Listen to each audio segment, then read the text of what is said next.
compartir una parábola más con ustedes, siguiendo con la serie de vida y enseñanzas de Jesús. Y el día de hoy la enseñanza se va a llamar Los siervos y los talentos. Y vamos a estar tratando esa parábola, la parábola de los talentos. Antes de leer el texto y explicar el texto, por curiosidad, ¿cuántos han oído o han leído algo que tenga que ver con esta parábola? Algo. Sí. No, yo algo he escuchado, algo sé. ¿Cuántos ya en el pasado puedan haber leído la parábola? Saber que existe la parábola. Nadie. Es bueno. Terreno virgen. Ah, no, sí que lo sé. Muy bien. Voy a hacer otra pregunta. ¿Cuántos de los que han oído algo de esta parábola han oído que esta parábola tiene algo que ver con nuestros talentos? Y ahí vamos a tener un problema. ¿Saben por qué lo hemos interpretado así de mal? Porque como la palabra talento en castellano tiene que ver con habilidades, pues nos hemos puesto a leer esto y al aparecer la palabra talento, lo primero que hemos pensado es en nuestras habilidades y en ponerlas al servicio del Señor. Tanto que si alguien canta muy bonito y no está en la alabanza, le dicen, no entierres tu talento. Como vamos a ver hoy, la palabra talento en la parábola no tiene nada que ver con habilidades, pues el talento era una unidad de moneda, de pago. Nada que ver. Nada que ver. Porque si hubiera puesto la parábola de los denarios, nadie hubiera enseñado esa parábola de esa manera. Pero como nosotros tenemos esa palabra en español, pues lo más rápido que se le pasa al predicador cuando lee y no tiene muchas ganas de estudiar es, pues no entierres tu talento. Pero hay un problema con esa interpretación, porque si realmente se refiere a nuestras habilidades, y si una persona está en la iglesia y tiene una habilidad para cantar, y no está cantando, y le digo, estás enterrando el talento, lo que pasó con el que enterró el talento, es que acabó en el infierno. Si yo lo interpreto de esa manera, le estaría diciendo a la persona que si no usa sus talentos, acabará en el infierno. Así que la salvación ya no es por obediencia solamente o por santidad, sino ahora también por usar mis habilidades. Cada día salvarse está más complicado y está más lejos de una salvación por gracia. Pero como veremos, podemos incluso aplicar un poco el tema de las habilidades o los dones, pero no tiene nada que ver con eso. Lo que estoy pretendiendo con las últimas parábolas que traigo es enseñarle a la iglesia que si aislamos algo, trae confusión. Pero si leemos todo lo que hay alrededor, entendemos las cosas. Muchas personas, me escribieron sobre la parábola de las 10 vírgenes, que nunca la habían visto de esa manera, pero lo veían claro ahora. Y lo único que hicimos es leer textos de arriba y abajo para ver que todo hablaba de lo mismo. La parábola de las 10 vírgenes es una parábola escatológica, habla del fin de los tiempos. Y como vamos a ver hoy, la parábola de los talentos se encuentra en esa serie de parábolas de Jesús que habla del fin de los tiempos. Y habla exactamente de lo mismo, Solo que en cada parábola que habla del fin de los tiempos, Jesús enfatiza algo en cuanto a la actitud que debemos tener de cara al fin de los tiempos. Pero el mensaje es el mismo. Vamos entonces a hacer la lectura principal y luego vamos a explicarlo poquito a poco. Vamos a leer Mateo capítulo 25, versículos 14 al 30. Dice así: porque el reino de los cielos es como un hombre que al emprender un viaje llamó a sus siervos y les encomendó sus bienes. Y a uno le dio 5 talentos, a otro 2 y a otro 1, a cada uno conforme a su capacidad, y se fue de viaje. El que había recibido los 5 talentos enseguida fue y negoció con ellos y ganó otros 5 talentos. Asimismo, el que había recibido los 2 talentos ganó otros 2. Pero el que había recibido 1 fue y cavó en la tierra y escondió el dinero de su señor. Después de mucho tiempo vino el señor de aquellos siervos y arregló cuentas con ellos. Y llegando el que había recibido los 5 talentos, trajo otros 5 talentos diciendo, Señor, me entregaste 5 talentos, mira, he ganado otros 5 talentos. Su señor le dijo, bien, siervo bueno y fiel, en lo poco fuiste fiel, sobre mucho te pondré, entra en el gozo de tu señor. Llegando también el de los 2 talentos, dijo, Señor, me entregaste 2 talentos, mira, he ganado otros 2 talentos. Su señor le dijo, bien, siervo bueno y fiel, en lo poco fuiste fiel, sobre mucho te pondré, entra en el gozo de tu señor. Pero llegando también el que había recibido 1 talento, dijo, Señor, yo sabía que eres un hombre duro, que ciegas donde no sembraste y recoges donde no esparciste, y tuve miedo y fui y escondí tu talento en la tierra. Mira, aquí tienes lo que es tuyo. Pero su señor respondió y le dijo, siervo malo y perezoso, sabías que ciego donde no sembré y que recojo donde no esparcí. Debías entonces haber puesto mi dinero en el banco, y al llegar yo hubiera recibido mi dinero con intereses. Por tanto, quitadle el talento y dádselo al que tiene los 10 talentos. Porque a todo el que tiene, más se le dará, y tendrá en abundancia. Pero al que no tiene, aún lo que tiene, se le quitará. Y al siervo inútil, echadlo en las tinieblas de afuera. Allí será el llanto y el crujir de dientes. Vamos primero, para entender esta parábola, a entender dónde está Jesús. El contexto es fundamental para entender las palabras de Jesús. Si no sabemos de qué está hablando Jesús, en qué momento de su vida está hablando, a quién se está dirigiendo, no podremos entender perfectamente lo que Jesús quiere comunicar. Si nosotros leemos todas las palabras que van envueltas a esta parábola, el discurso de Jesús que envuelve esta parábola, incluida esta parábola, nos encontramos con el sermón más escatológico de Jesús. Y cuando digo escatológico me refiero al sermón de Jesús que está enfocado en los últimos tiempos, en cómo será la venida del Hijo del Hombre, en cómo será su regreso glorioso, en las cosas que pasarán al fin de los tiempos. Jesús está enfocando los ojos de sus discípulos para lo que vendrá al final.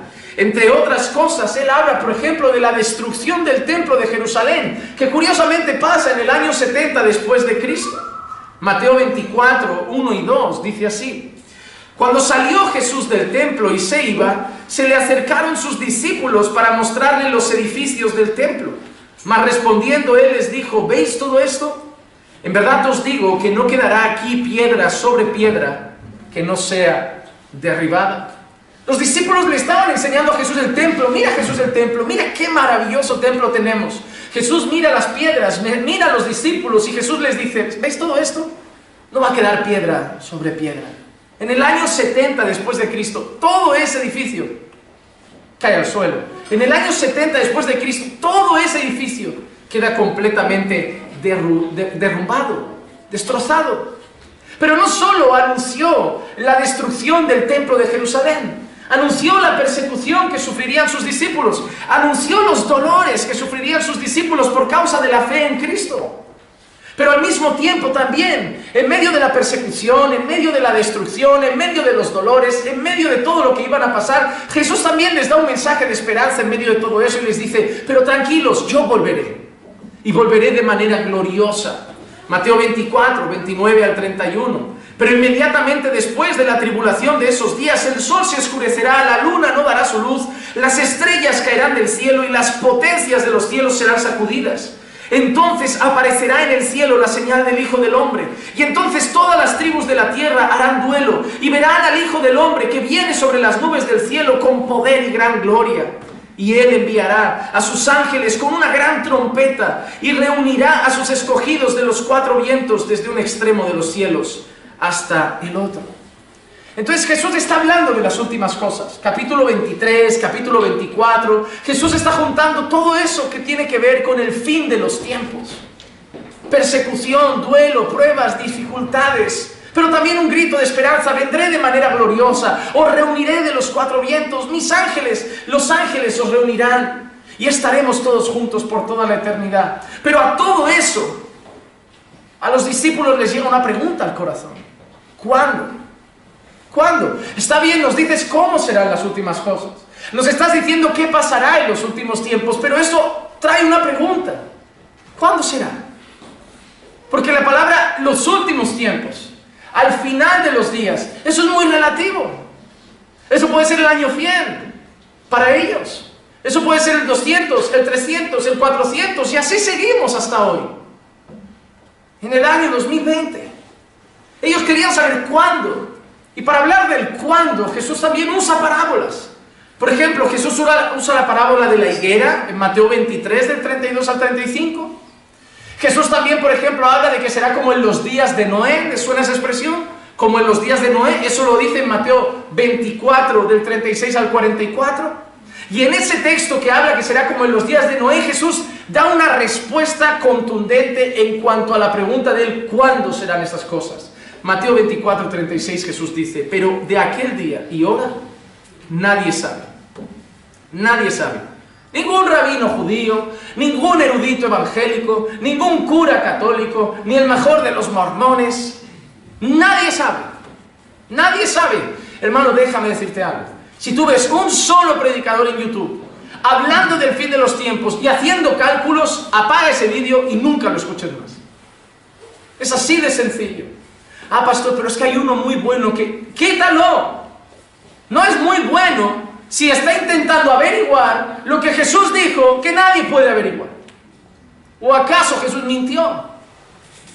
Mateo 24, 36, pero de aquel día y hora nadie sabe, ni siquiera los ángeles del cielo, ni el Hijo, sino solo el Padre. Solo el Padre. Entonces, está hablando del fin de los tiempos. Mateo 23, Mateo 24, varias parábolas. Y deja claro una cosa en cuanto al cuándo. No lo sé. No lo sabe nadie. Ni los ángeles, ni el Hijo, solo el Padre. Así que el cuándo nos debe preocupar. No entiendo por qué en medio del coronavirus y de todo hay tanta preocupación de el cuándo vendrá Jesús. No lo sabemos. No lo sabemos. Sí, cuando vemos el coronavirus, cuando vemos guerras, cuando vemos apostasía en la iglesia, cuando vemos la maldad y la corrupción moral de este mundo, lo único que sabemos es que debe estar cerca. Pero el cuándo no. El cuándo no lo sabemos. Pero ahí aparece otra pregunta. Vale, ¿sabemos cómo va a ser el fin de los tiempos? No sabemos cuándo, pero entonces dinos cómo actuar. ¿Cómo actuamos al saber que vienes, pero no sabemos cuándo? ¿Cómo nos comportamos en esa verdad tan importante? ¿Cómo nos comportamos como tu pueblo, sabiendo que vienes, pero sin saber cuándo? ¿Cómo actuamos ante eso? ¿Nos echamos en una hamaca? ¿Nos ponemos a dormir? ¿Dejamos el trabajo porque puede ser en cualquier momento? Eso lo hicieron algunos creyentes. Había un grupo de creyentes que estaban tan convencidos de que iba a venir ya el Señor, que dejaron sus trabajos y son amonestados por eso. Son amonestados por eso. Entonces hay otra pregunta, el cómo actuamos ante esa incertidumbre. Y Jesús usa parábolas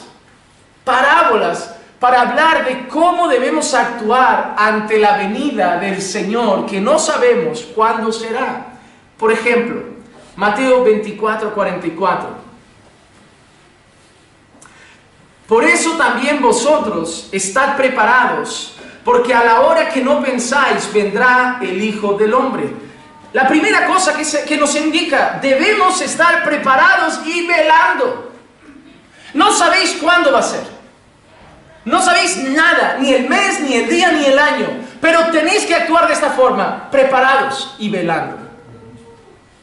Debéis estar velando. Debéis estar listos para ese día.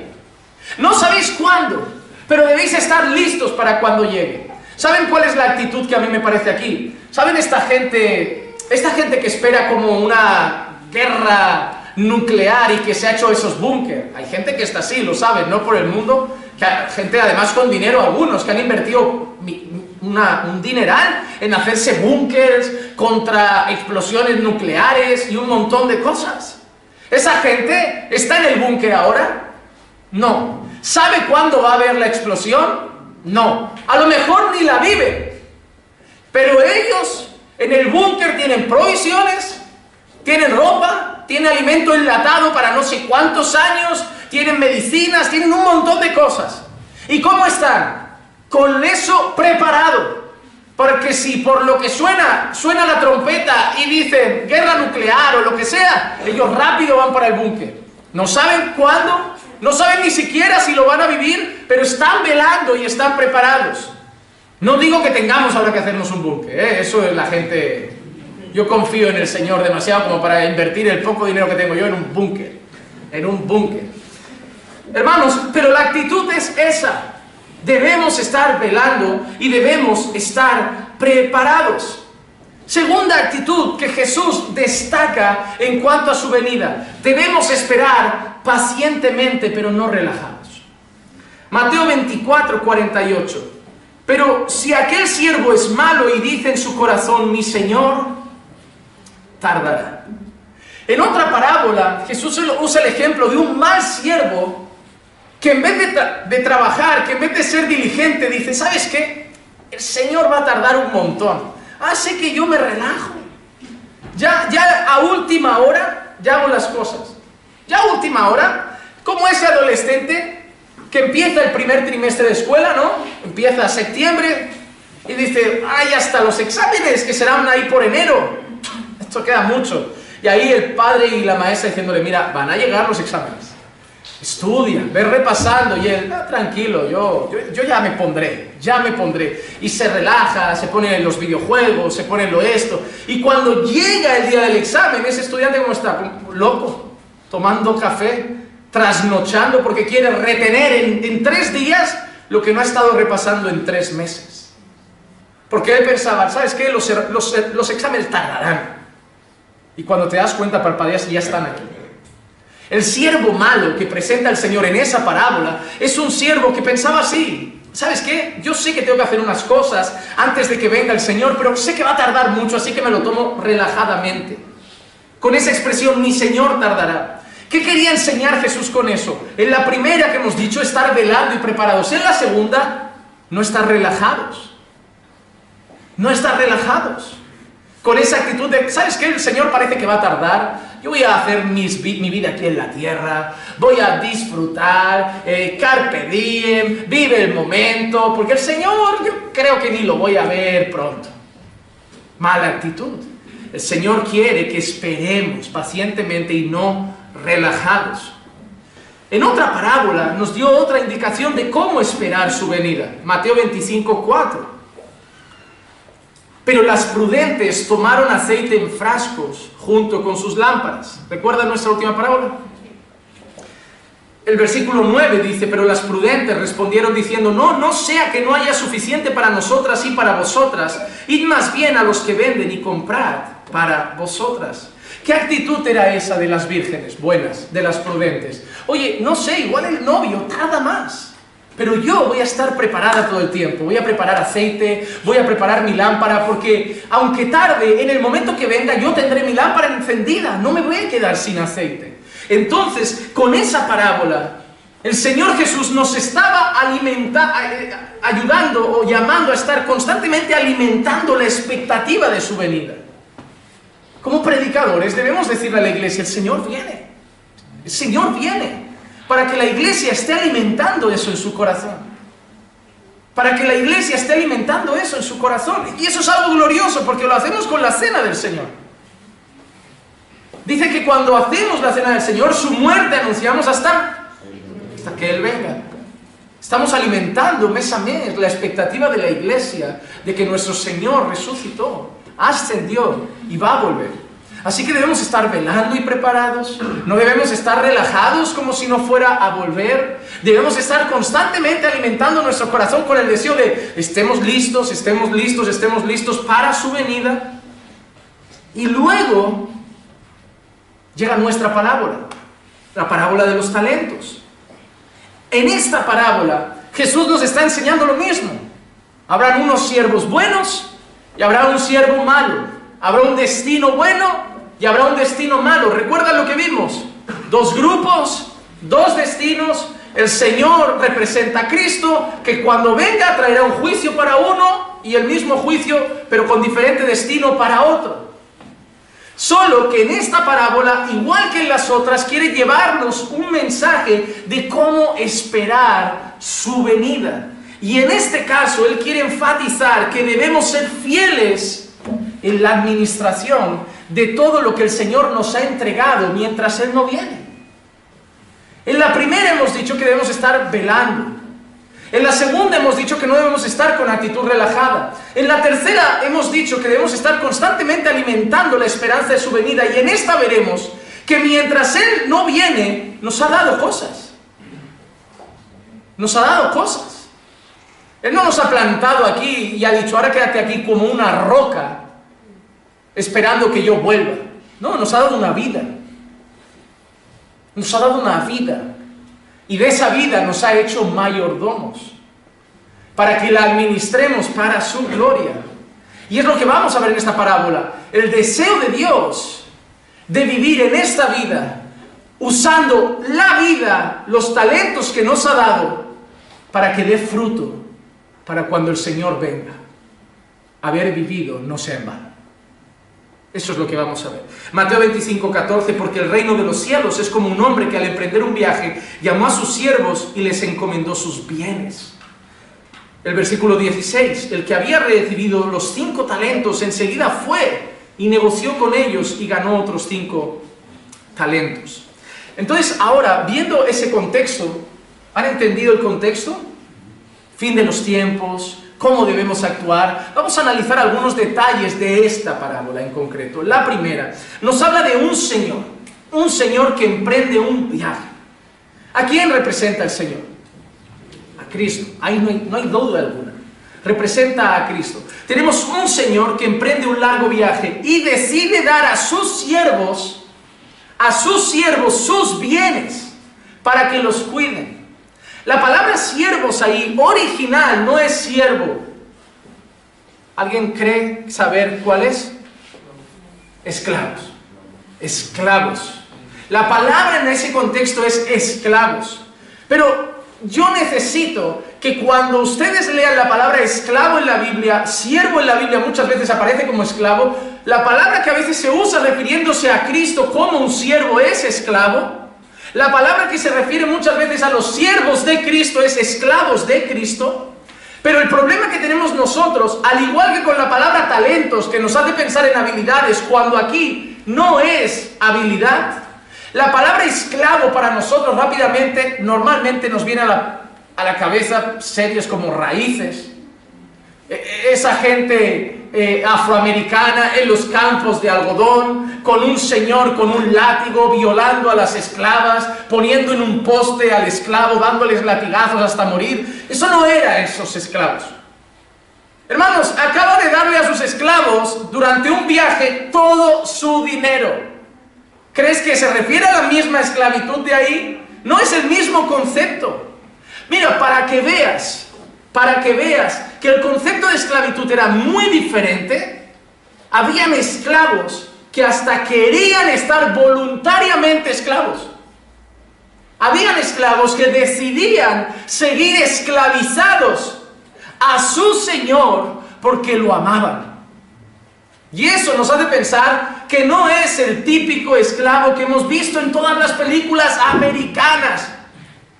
Éxodo 21, del 1 al 11, si usted lo lee, verá las leyes que regulaban la esclavitud. Pero yo quiero destacar 2 versículos, el 5 y el 6. Pero si el siervo insiste, y la palabra siervo es esclavo, si el esclavo insiste diciendo, amo a mi señor, a mi mujer y a mis hijos, no saldré libre. Habían esclavos que tenían hijos, familia, mientras servían como esclavos. Hermanos, a esos esclavos el Señor les garantizaba comida, sustento, Y no solo eso, el sustento de su familia. Y no solo eso, sino que un ahorro para que cuando terminara su tiempo de esclavitud tuvieran que partir con algo para después sustentarse. No es como la esclavitud que pensamos en las películas. Y mira este esclavo lo que dice: amo a mi señor, a mi mujer y a mis hijos, no saldré libre. Para nosotros parece una locura, pero hay un esclavo que está diciendo que no quiere ser libre. Es así, ¿eh? Así que debemos tener en cuenta primero el concepto de esclavitud. Dice: entonces su amo lo traerá a Dios y lo traerá a la puerta o al quicial, y su amo le horadará la oreja con una lesna, y él le servirá para siempre.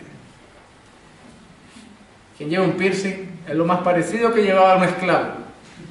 Ahora lo llevan los macarrillas, pero en aquel entonces los llevaban los esclavos. Pero hermano, esa era la esclavitud de allí.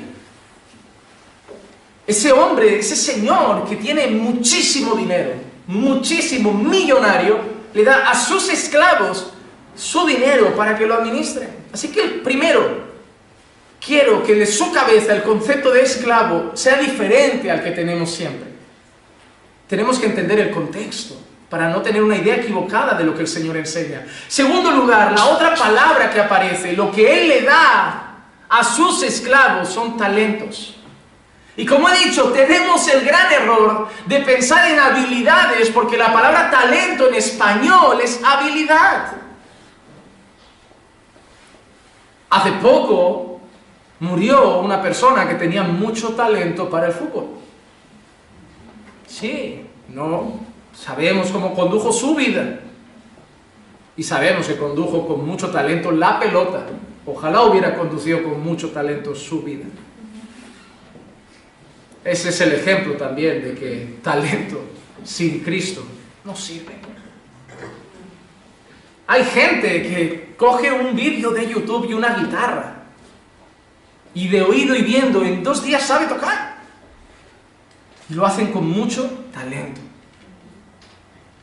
Hay gente que sabe actuar muy bien, se mete en el papel, sabe enfatizar, te mete a ti en la obra de teatro, tienen talento. Pero eso no es el talento del que habla la Escritura. ¿Recuerdan aquella parábola de la que hablamos y que hablamos de una palabra que era denario? ¿Qué era el denario para los que lo recuerdan? ¿Quién hace un poco de memoria? El pago de un día de trabajo. Pues para hacer cálculos rápido, aproximadamente un talento eran 6.000 denarios. Un talento eran 6.000 días de trabajo. Aproximadamente un talento equivalía a 16 años de trabajo. Lo que este señor puso en la mano de uno de sus esclavos era el dinero equivalente a aproximadamente 80 años de trabajo. Se tenía que fiar de sus esclavos. Se tenía que fiar de sus esclavos. En otro puso aproximadamente lo que equivalía a 32 años de trabajo. Y a otro le dio lo que equivalía a 16 años de trabajo. 16 más 32, tenemos que 48. Y si sumas los 80, debemos tener que 128 años de trabajo. Me parece que ese hombre vivía bien. Vivía bien. Se fue de viaje y le dejó a 3 siervos, lo que equivaldría en total como a 128 años de trabajo. Hermano, mucha confianza. Tú no le dejas ni a tu hijo 100 euros y te vas de viaje. Ni 100 euros a tu hijo. Para que veas la relación que había entre siervos y amos. Siervos y amos. Hombre, 128 años, podíamos llegar a un acuerdo, si juntamos esto, nos vamos de aquí, vivimos bien. Pero ¿saben? La actitud de 2 de ellos no fue esa. No hicieron un complot contra el Señor. No lo metieron en una caja. 2 de ellos actuaron de una manera muy peculiar. Mateo 24, 16 y 17 dice: el que había recibido los 5 talentos enseguida enseguida, al instante, algunas traducciones ponen al instante, fue y negoció con ellos y ganó otros 5 talentos. Ese hombre tiene 3 esclavos, es millonario y cuando vuelva es más millonario. No, ¿quién quiere? Yo también quiero gente así. Asimismo, el que había recibido los 2 talentos ganó otros 2. Los buenos siervos, a los que la parábola va a llamar buenos siervos, tomaron esta actitud. En cuanto el Señor les da sus bienes y les dice, me marcho y no sabéis cuándo voy a volver, aún así, los buenos siervos lo primero que hacen al instante es tomar lo que el Señor les ha dado y hacerlo rendir, trabajar, usar lo que Dios les ha dado para que dé fruto. ¿Para quién? ¿Para quién eran los 5 talentos que ganaron? Oye, el siervo podía haber pensado, he ganado 5, me ha dado 5 y he ganado 5, le puedo dar 4, me quedo 1, es mi trabajo, lo he ganado, lo he hecho bien, he invertido bien en bolsa. Pero ellos no tenían eso en mente. Esto es de mi Señor y lo voy a trabajar para mi Señor. Esto me lo ha dado mi Señor y para mi Señor va a ser. Nada de lo que tengo es mío. Nada de lo que tengo me pertenece. Nada de lo que tengo es para mi propio beneficio. Nada de lo que tengo es para mi propio disfrute. Todo lo que tengo me lo ha dado mi Señor y lo voy a usar para darle todavía más a mi Señor. Quiero que empiecen a pensar en su vida. En su vida. Porque su Señor les dio una vida que algunos ya han vivido 30, 40, 50 años y algunos están viviendo como si la vivieran para ellos, como si se la hubiera dado el Señor para su disfrute, como si se la hubiera dado el Señor para su propio beneficio, porque todavía no han entendido que el Señor les dio su vida para que se la devuelvan a Él. El Señor les dio su vida para que usted le aporte beneficio a Él. El Señor los alimenta, los sustenta, los cuida para recibir beneficios para su gloria. Yo tengo un corral de gallinas. Quien les da de comer no son ellas, soy yo. Quien les pone el agua, soy yo. Quien cuida el corral, soy yo. Pero quien se lleva los huevos, soy yo. Yo soy el Señor de las gallinas. Y si una gallina no da huevos y los esconde bajo tierra, esa va a ir a donde está el lloro y el crujir de dientes. O al estómago, lo que llegue primero. Pero el buen siervo recibió de su Señor sus bienes y los quiso usar para su Señor. Pero tenemos otro siervo. 2 siervos hicieron eso, pero otro siervo no, cogió los bienes.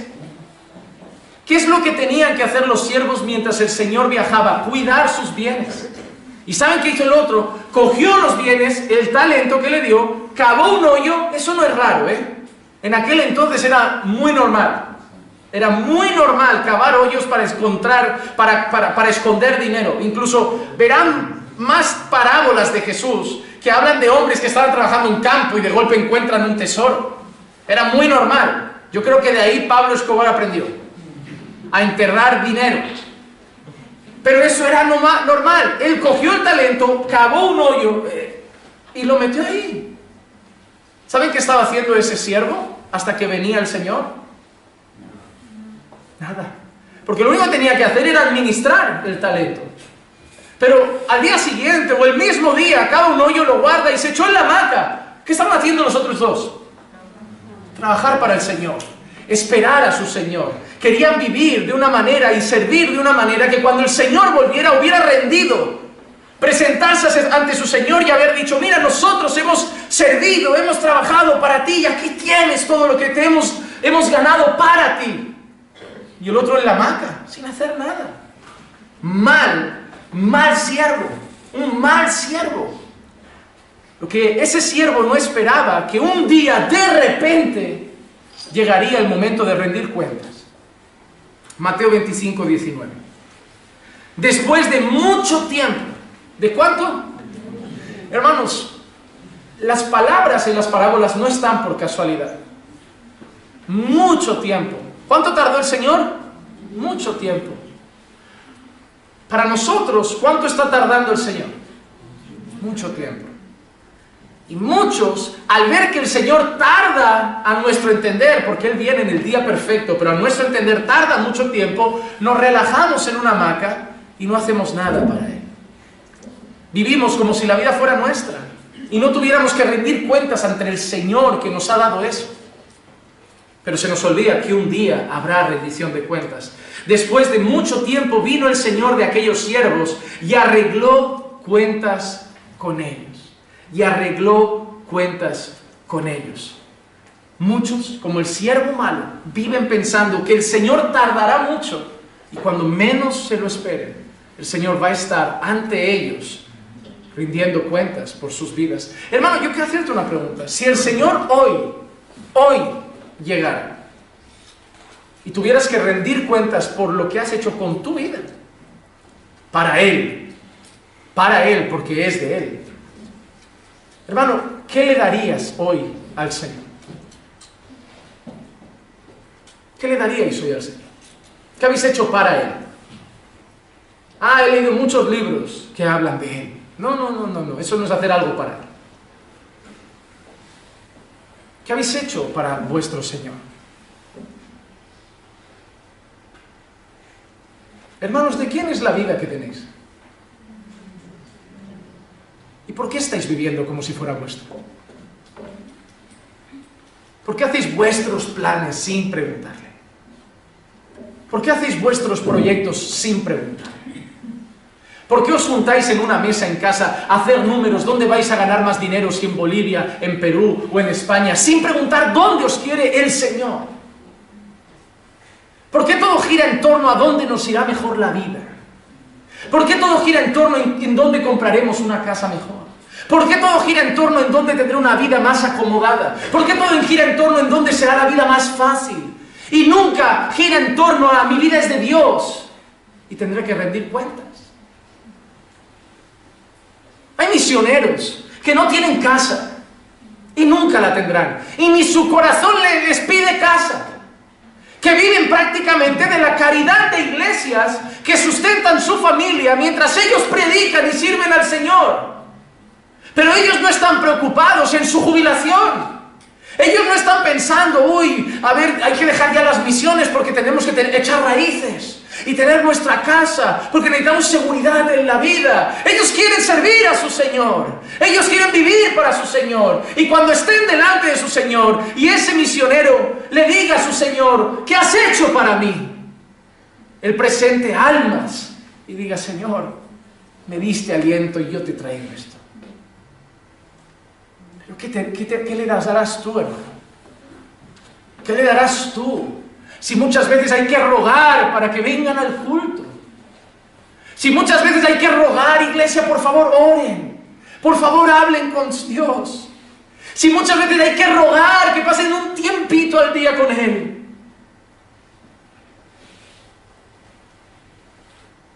Pero no hay que rogarles para que vean la tele. Pero no hay que rogarles para que estén con los teléfonos. Pero no hay que rogarles para que salgan con los amigos. Pero no hay que rogarles para las cosas que a ustedes les apetece.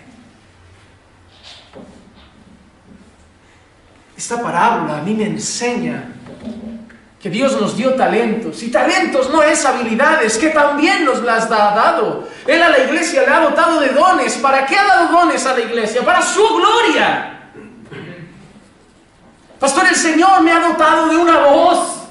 ¿Para qué? ¿Para que grabes un CD? ¿Para hacerte famosa y hacer conciertos por las naciones al que llames a adorar, pero en el fondo es artisteo? No, es para su gloria. Pastor, el Señor usa ese hermano para que predica también. Es para Él. Para la iglesia, para la edificación de los santos, pero para su gloria. Pastor, hay una hermana que es súper servicial para Él. Pastor, ¿y mis hijos? Para Él. Pastor, ¿y para qué me casé? Para Él. Ni para ser feliz, ni para tener sexo a diario, ni para tener a alguien que te cocine. Para Él. Para ya no servirle solo, servirle juntos, pero para su gloria. Y si estás casado, ahora te cambio la pregunta. ¿Qué está haciendo tu matrimonio para Él? Pastor, yo no tengo ningún talento. Para ir al hospital a visitar a un enfermo no se necesita talento. Para ayudar a un mendigo en la calle no se necesita talento. Para visitar a un hermano que sufre, afligido, no se necesita talento. Para abrazar a un hermano que está desconsolado no se necesita talento. Pero muchos somos como el siervo malo. Y solo pondremos excusas. Es que, Señor, mi hijo era tan problemático que no me quedaba tiempo. Es que, Señor, si lo hubiera sabido no me caso, porque cuando yo estaba solo yo te servía, pero al caso... Ese hombre también puso excusas. Pero que Dios nos dé ser como esos dos otros hombres.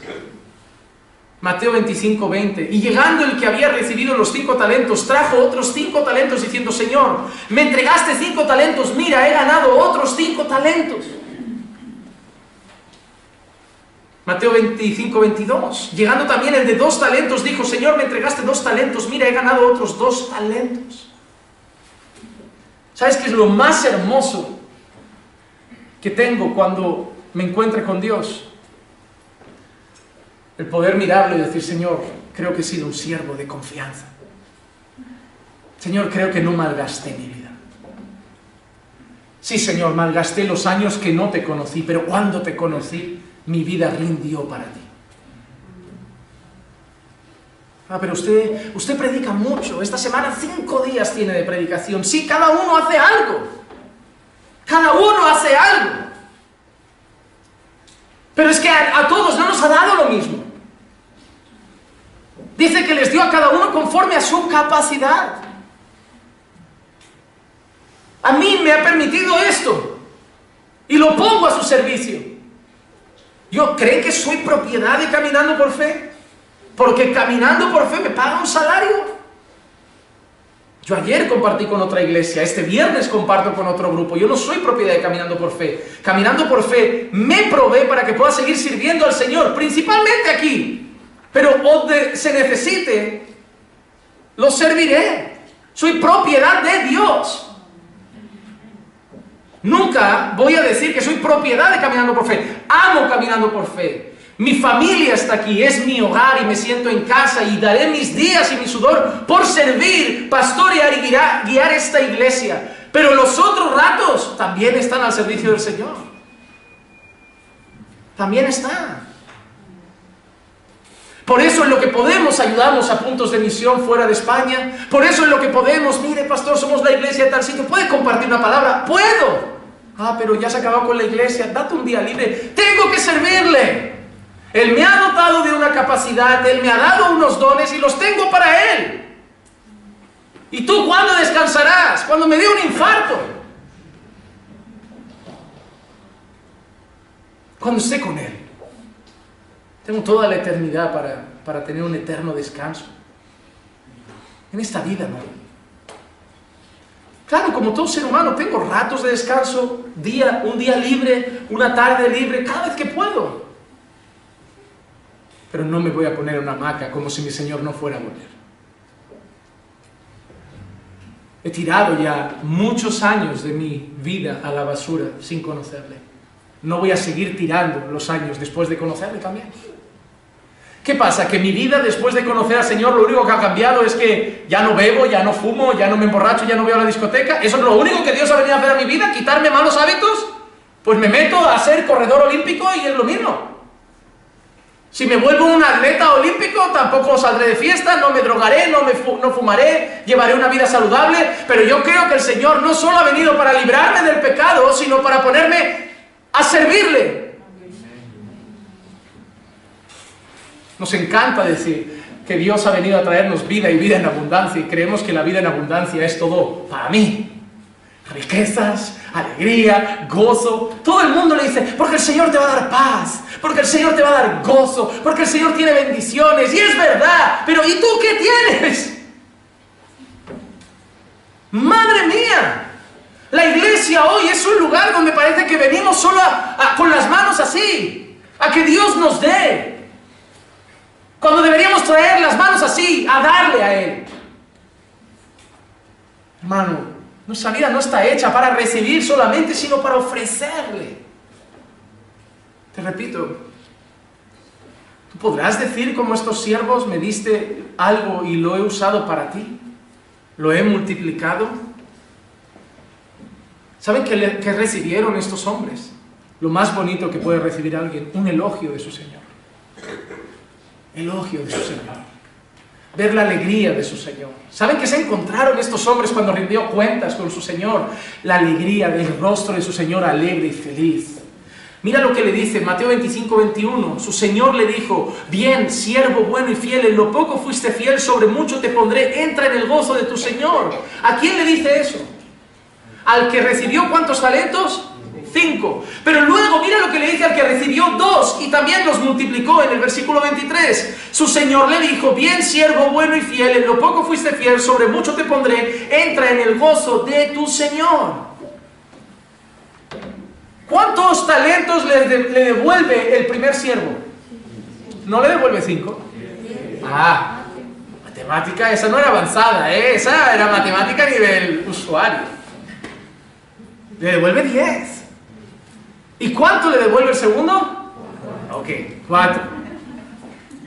¿El primero cuántos más les ha devuelto? 6 más. Le ha hecho 2. Le devolvió el primero 6 más que el segundo.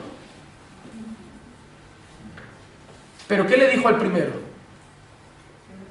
Buen siervo y fiel. En lo poco has sido fiel, en lo mucho te pondré. Entra en el gozo de tu Señor. ¿Qué le dijo al segundo? Lo mismo. Y nadie miró al lado como diciendo, pero si yo te he dado 10. Y el otro, yo te he dado 4. No se estaban echando en cara. Porque el Señor no estaba premiando la cantidad. El Señor estaba premiando la lealtad. El Señor estaba premiando la fidelidad. Hay gente, ¿tú te crees que yo le voy a entregar al Señor lo que le entregó el apóstol Pablo? Al lado del apóstol Pablo yo parezco el que enterró el talento.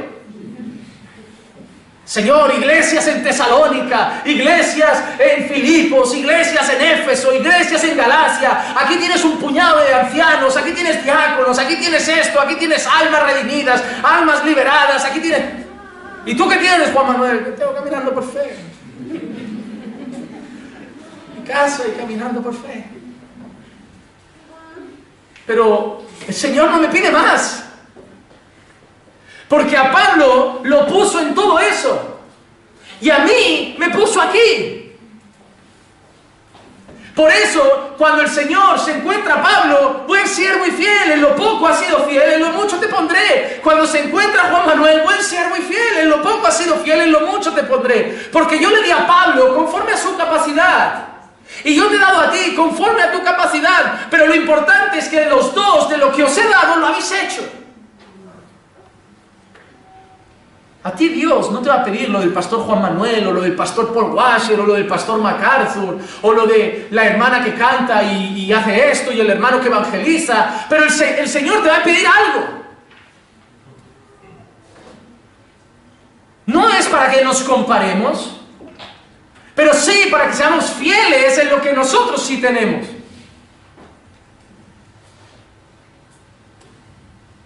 No tienes que hacer maravillas. Dios nunca nos pide que le demos algo que no tenemos. ¿Cómo le iba a pedir al de 2 que le diera 10? Él lo multiplicó, pero le dio 2. Y multiplicarlo significa tener 4. El otro también tenía más para trabajar, más para invertir, más para multiplicar. Y obviamente tenía 10. Así que tanto con 5 como con 2, lo que hicieron es trabajar. Y eso es lo que nos enseña. Dios nunca nos pide que hagamos más de lo que podemos. Ah, es que Dios exige mucho. Mentira, mentira, mentira. Dios no exige nada que tú no puedes darle. Dios no exige mucho. Dios exige lo que es justo. Pero a diferencia de estos hombres, el último siervo solo tiene excusas. Mateo 25, 25. Y tuve miedo y fui y escondí tu talento en la tierra. Mira, aquí tienes lo que es tuyo. Aquí tienes lo que es tuyo. Le dio el talento, tampoco se lo gastó. Aparentemente no hizo nada malo. Le devolvió el talento. Pero lo importante no es que no hizo algo malo, es que no hizo nada bueno. Lo importante es la motivación de su corazón. Solo tenía excusas porque en el fondo no quería hacer nada para su Señor. Quería vivir su propia vida. Quería tumbarse en una hamaca y vivir para Él, sin preocuparse en su Señor, sin trabajar para su Señor, trabajando para sí mismo y viviendo para sí mismo. Incluso es tan sucio y miserable que llega hasta a culpar al Señor, en cierta manera. El versículo 24 dice, pero llegando también el que había recibido un talento, dice, Señor, yo sabía que eres un hombre duro, que ciegas donde no sembraste y recoges donde no esparciste. Es tan miserable que encima culpa al Señor, en cierta forma culpa al Señor. Y le dice, ¿sabes por qué no lo he hecho? Porque yo sé que eres duro, sé que eres malo, que eres... Entonces lo he escondido porque tenía miedo de ti. Excusas para al final no hacer nada para su Señor. Y a diferencia de los otros que reciben el elogio y el premio de su Señor, este no. El versículo 28, a este siervo le quitan lo que le habían confiado. Por tanto, quitadle el talento y dárselo al que tiene los 10 talentos. ¿Cuántos tiene ahora ese? 11. Están bien de matemáticas, ¿eh? Mañana empezamos con multiplicaciones. Pero esos siervos recibieron unas palabras preciosas que espero que tú y yo recibamos unas similares. Buen siervo y fiel, en lo poco has sido fiel, en lo mucho te pondré. ¿Saben qué? Hay mucha gente que la parte más bonita creen que es esa. En lo mucho te pondré. Mira si somos egoístas. Mira la codicia del ser humano, que lo que más le gusta de la frase es me va a poner en lo mucho. Pero lo más bonito de esa frase es lo que viene después. Entra en el gozo de tu Señor. Lo que le está diciendo a ese siervo literalmente es, te di 5 y ahora vas a reinar y gobernar sobre más. Pero el premio más grande es que ahora estás bajo el gozo de tu Señor. Hermano, ¿sabes qué? Hay mucha gente que cuando habla de la eternidad le gusta usar unas palabras que yo no sé si... Yo no soy de los que entienden eso literal. Pero si alguno cree que es literal, en Google hay fotos que lo hacen literal. Calles de oro, mar de cristal. Yo no sé. Parece un rapero. Todo dorado. Hermano, yo es que no creo que la eternidad sea en un paraíso nuevo, sino una nueva tierra. Y que eso está hablando de la grandeza y el esplendor de ese lugar glorioso, sin pecado y sin caída, en el que vamos a estar. Pero hay gente que solo habla de eso, ¿no? Vamos a tener calles de oro, mar de cristal, el Señor nos pondrá sobre mucho, o no han oído esta, nos esperan mansiones celestiales. Así que no te preocupes por vivir pagando una habitación, porque viviremos en moradas celestiales, en mansiones celestiales. Madre mía, parece que corremos detrás de Dios por una mansión en Miami. ¿Qué os pensáis? ¿De verdad os pensáis que en la eternidad todos vais a tener un dúplex? ¿Que en la eternidad vais a tener un chalet con piscina, a los 4 vientos, un mayordomo, escaleras de lujo como las casas de donde vivía el príncipe de Bel-Air? Will Smith ahí en Bel-Air, con el tío Philip Banks. ¿Qué corazón tan rastrero, el que solo sigue a Cristo esperando mansiones? Lo más glorioso que nos espera en la eternidad es el gozo de nuestro Señor. Si a mí me dice hoy el Señor, Juanma, ¿sabes qué? En la eternidad vamos a vivir todos en cabañas. Señor, vamos a vivir contigo. Cabañas. No, pero Juanma, nada de estas del Decalón guapas, ¿eh? Te hablo de enramadas, cabañas de poner 4 palos y cuando llueve nos mojamos. Es contigo. Que así sea. Ya, pero Juanma, que ahí no va a haber tiendas de ropa. Vamos a ir todos con una especie de túnica así de trapo. Es contigo. Que así sea. Y sacaron los zapatos bonitos de cuero. Vamos a ir en sandalias. Es contigo. Que así sea, porque el mayor premio del siervo no es el estar en mucho, el mayor premio del siervo es estar bajo el gozo de su Señor.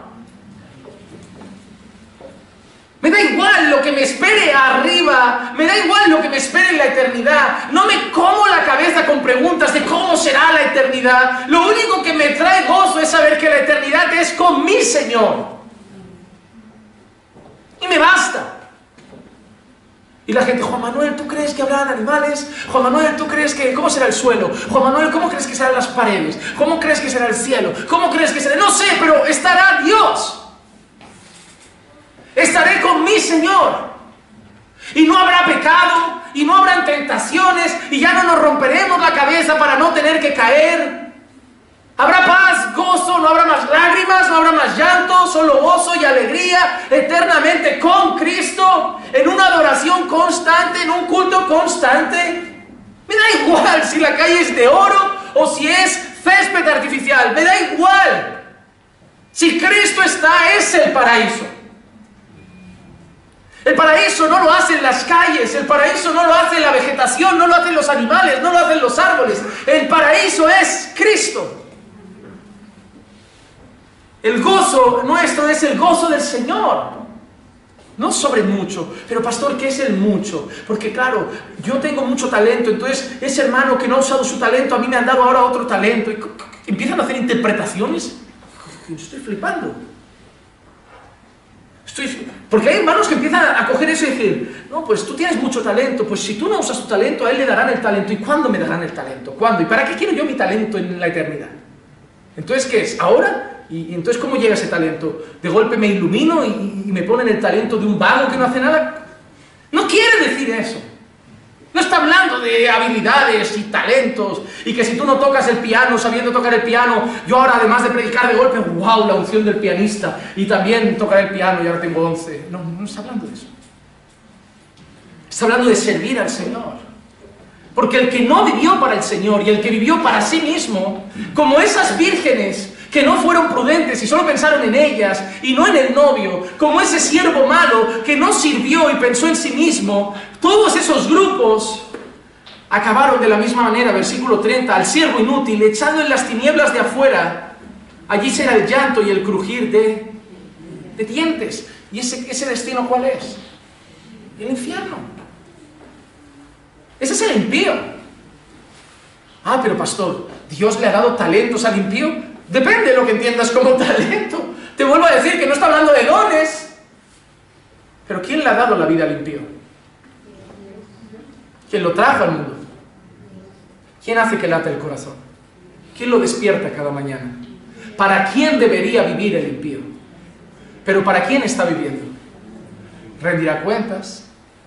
¿Has vivido para ti, para tus deleites, para tus placeres? Cuando yo te di la vida, serás condenado.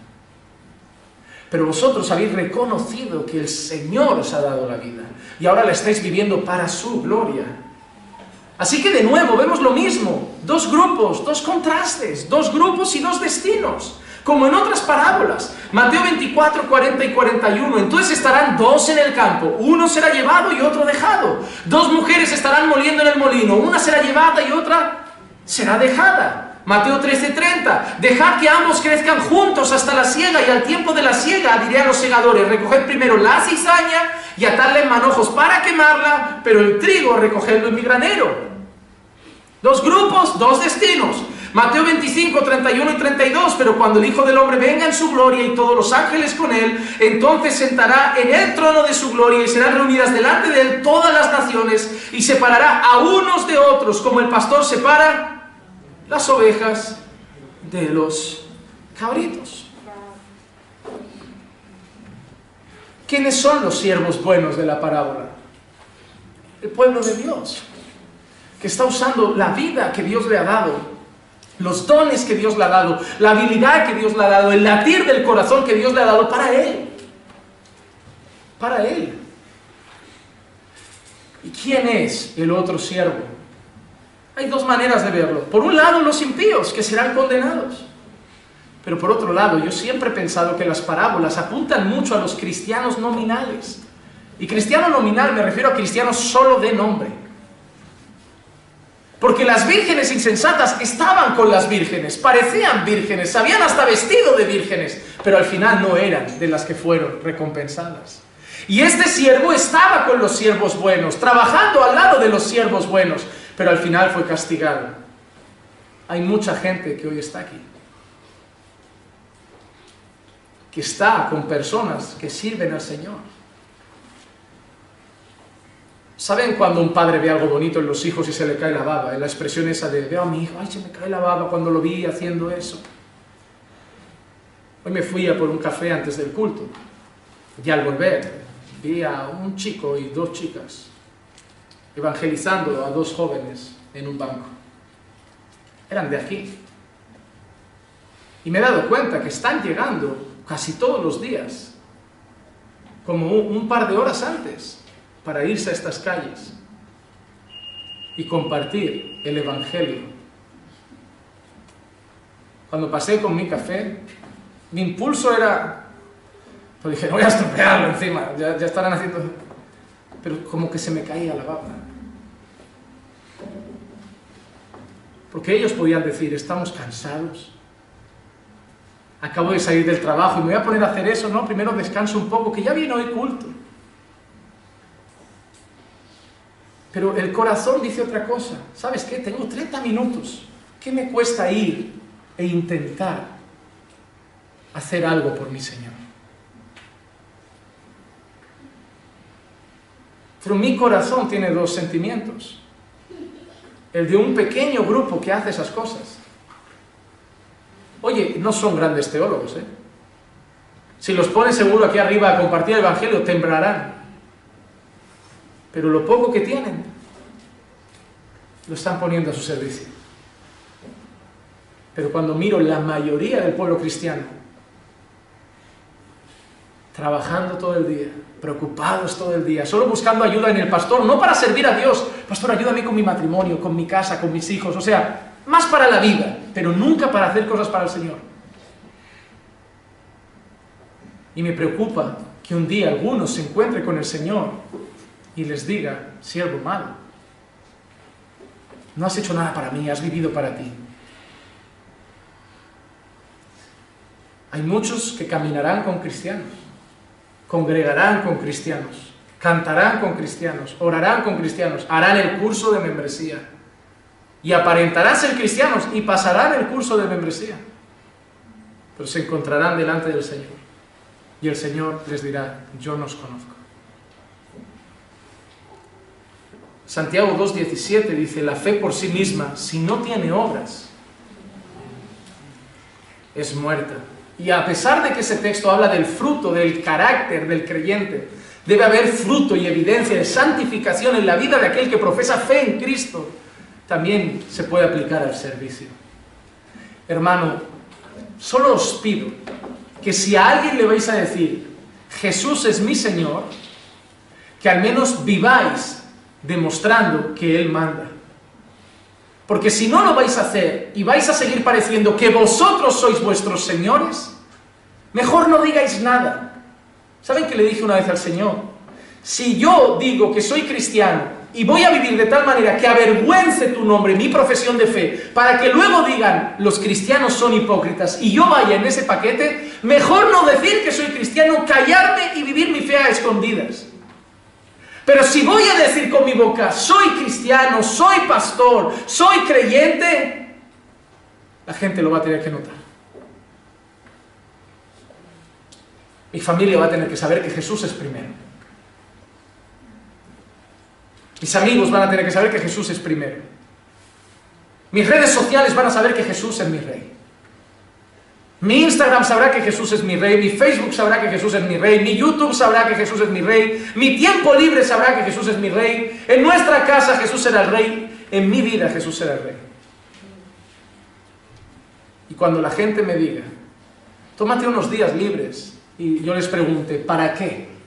Y me digan, para ti, les diré, no, yo no vivo para mí, yo vivo para el Señor. Yo no quiero ser como esa gente que dice, quiero días libres, ¿para qué? ¿Para no hacer nada? ¿Para eso queremos días libres? Me hace mucha gracia. Hay gente que trabaja todo el año, no sirve al Señor, y cuando se coge vacaciones para dormir ellos y volver al trabajo.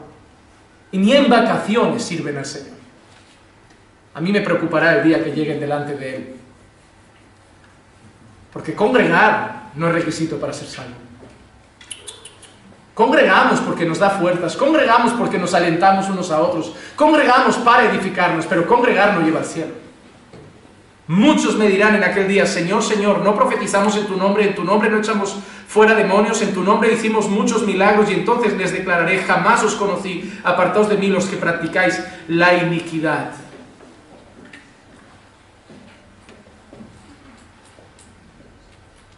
Hermano, yo no quiero que el Señor te diga eso cuando te encuentre. Yo no quiero que estés a sus pies diciendo, pero yo congregué en una iglesia de sana doctrina, pero yo iba a los cultos, pero yo tomaba notas en los estudios, yo aprendí un montón. Yo no quiero que el Señor os diga eso. Yo quiero que el Señor os diga, buen siervo y fiel, en lo poco has sido fiel, en lo mucho te pondré. Entra en el gozo de tu Señor. Yo quiero que el Señor se goce con tu vida, porque la vives para su gloria.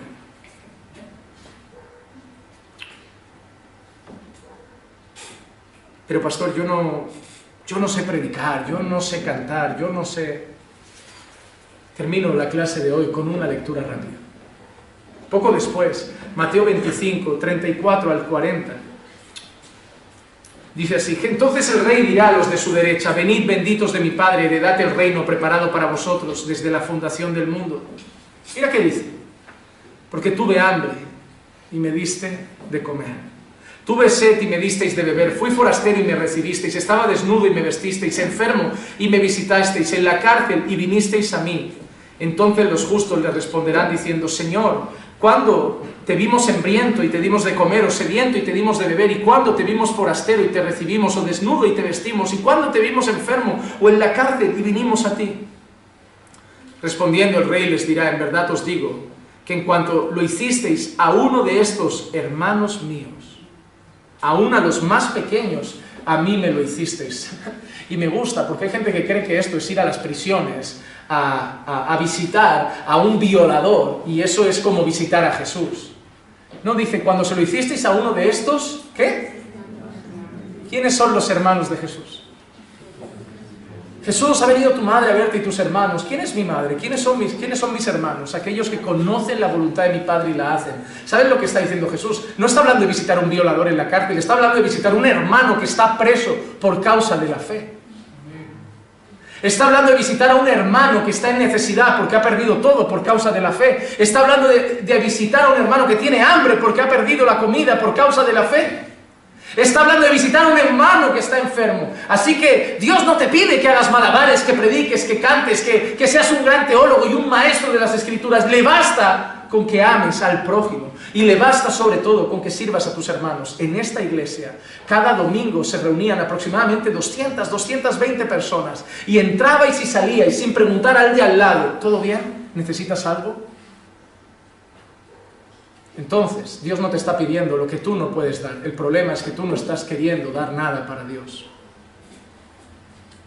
La iglesia del Señor ha quitado los ojos del ombligo y las ha puesto en el cielo, sabiendo que ahora no vivimos para nosotros, vivimos para Cristo.